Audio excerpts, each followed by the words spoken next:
नाम जमालुद्दीन, दुनिया के सामने छांगुर बाबा। धर्मांतरण का खेल, पीर बाबा गए जेल। सलाखों के पीछे धर्मांतरण का गुनहगार। हिंदू युवतियों को प्रेम जाल में फंसाकर उनका मतांतरण कराने वाले गिरोह का मास्टरमाइंड जलालुद्दीन उर्फ छांगुर बाबा पकड़ा गया है। इसके साथ गिरोह की सदस्य नीतू उर्फ नसरीन को भी गिरफ्तार कर लिया गया है, जिसका उसने मतांतरण कराया था। इससे पहले 8 अप्रैल को छांगुर बाबा के बेटे महबूब व नवीन उर्फ जमालुद्दीन को गिरफ्तार किया गया था। छांगुर बाबा उसके रिश्तेदारों व सहयोगियों के विरुद्ध 1 वर्ष पूर्व आजमगढ़ के थाना देवगांव में भी अवैध मतांतरण कराने के आरोप में मुकदमा दर्ज हुआ था। छांगुर बाबा हिंदू व गैर मुस्लिम समुदाय की युवतियों को प्रेम जाल में फंसाकर तथा बच्चों को बहला फुसलाकर उनका मतांतरण कराता था। इसके लिए गिरोह अपने एजेंटों को मोटी रकम भी देता था। ब्राह्मण, क्षत्रिय व सिख युवती को इस्लाम स्वीकार कराने पर 15 से 16 लाख रुपए तक दिए जाते थे। पिछड़ी जाति की युवती का मतांतरण कराने पर 10 से 12 लाख रुपए तथा अन्य जाति की युवती का मतांतरण कराने पर 8 से 10 लाख रुपए दिए जाते थे। अबू अंसारी ने लखनऊ निवासी गुंजा गुप्ता को अपने प्रेम के जाल में फंसाकर उसका मतांतरण कराया था। अबू अंसारी ने हिंदू नाम रखकर गुंजा से मुलाकात की थी। युवती को जाल में फंसाने के बाद अबू उसे छांगुर बाबा के पास दरगाह पर लेके गए, जहां मतांतरण कर उसका नाम अलीना अंसारी रख दिया गया था। अबू अंसारी ने युवती से निकाह कर लिया था और बाद में उसे छोड़ दिया। अबू के परिवार के सदस्य भी गिरोह में शामिल है और अया की मानवी शर्मा को भी छला गया था। मिराज नाम के आरोपी ने हिंदू नाम रखकर मानवी को प्रेम जाल में फंसाया और छांगुर के हस्तक्षेप से उसे इस्लाम धर्म स्वीकार कराकर जबरन निकाह कर लिया। कोर्ट कर्मी की पत्नी भी है शामिल इस पूरे मामले में। कोर्ट के लिपिक और वह उसकी पत्नी की भूमिका भी सवालों के घेरे में है। कोर्ट कर्मी की पत्नी छांगुर बाबा के कारोबार व संपत्तियों में हिस्सेदार बताई जाती है।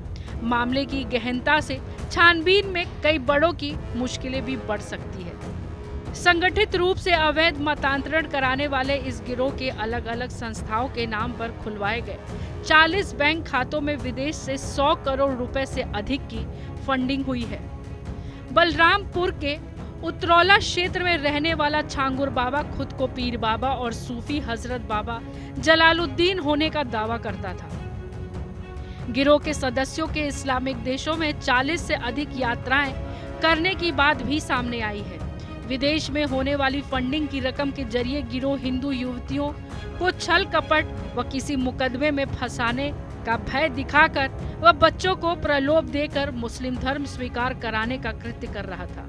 छांगुर बाबा ग्राम मधुपुर में 3-4 वर्ष से मुंबई के नवीन घनश्याम रोहरा, उसकी पत्नी नीतू नवीन रोहरा व बेटी समाले नवीन रोहरा के साथ रहता था। छांगुर बाबा ने सिंधी नवीन घनश्याम को बहकाकर मुस्लिम धर्म स्वीकार कराया था।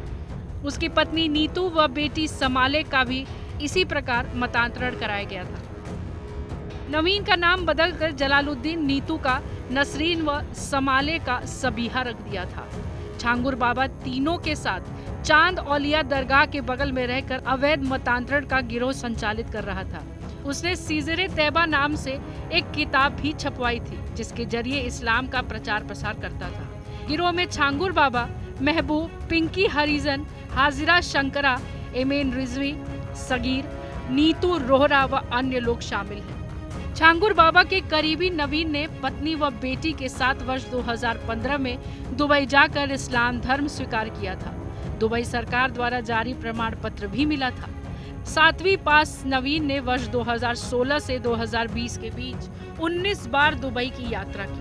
नवीन की पत्नी नीतू ने भी 19 बार दुबई की यात्रा की। दोनों एक बार ही साथ दुबई गए। इसे लेकर गहनता से छानबीन की जा रही है। आरोपित छांगुर बाबा के तामझाम के बावजूद उसकी करतूतों की अनदेखी पर प्रशासन, पुलिस व एलआईयू की भूमिका भी सवाल के घेरे में है।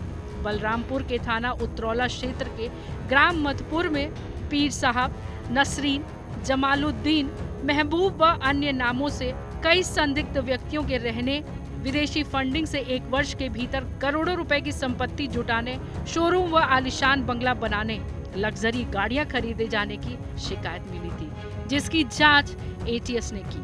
उतरौला निवासी जलालुद्दीन उस छांगुर बाबा अंगूठी व नक यानी पत्थर बेचता था। मुंबई में मशहूर हाजी अली दरगाह पर भी अंगूठी व नग बेचने जाता था। अचानक से वह ठाट बाट में रहने लगा। लोग भी उसकी इस तरक्की से हैरान थे। फिर उसने जमीनों की खरीद फरोख्त में कदम बढ़ाया। इसके बाद पीर बनकर लोगों को दुआएं देने लगा। ब्यूरो रिपोर्ट, जनतंत्र टीवी।